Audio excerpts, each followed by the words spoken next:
మళ్ళీ చెప్తున్నాను మీకు, ఈ ప్రాంతము పాత వరంగల్ జిల్లా, ఇలా ములుగుకు ఒక మెడికల్ కాలేజ్ వచ్చింది, నర్సంపేటకు ఒక మెడికల్ కాలేజ్ వచ్చింది, ఇలా 8 మెడికల్ కాలేజ్ వచ్చినాయి. కానీ వరంగల్ హబ్బుగా ఉండాలి, వరంగల్ హెల్త్ యాక్టివిటీకి హబ్బుగా ఉండాలి. ఆ దిశగా రాబోయే 6 నెలలు 9 నెలలు ఏ సెంటర్లు ఏ డిపార్ట్మెంట్లు కావాలో ఆ డిపార్ట్మెంట్లను అన్నిటిని కూడా మంజూరు చేసి ఎక్కడ కూడా డాక్టర్ల కొరత లేదు, వైద్య సిబ్బంది కొరత ఉన్నదని కంప్లైంట్ రాకూడదు.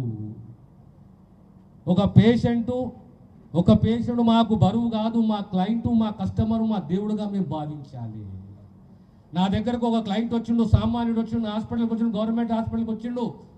ఆ సామాన్యుని గౌరవిస్తూ ట్రీట్మెంట్ చేసి సంపూర్ణంగా నమ్మకం కల్పించి పంపాలి. ఆ బాధ్యత ప్రభుత్వాన్ని, ఆ బాధ్యత ఆ సూపరింటెండెంట్ది, ఆ బాధ్యత ఆ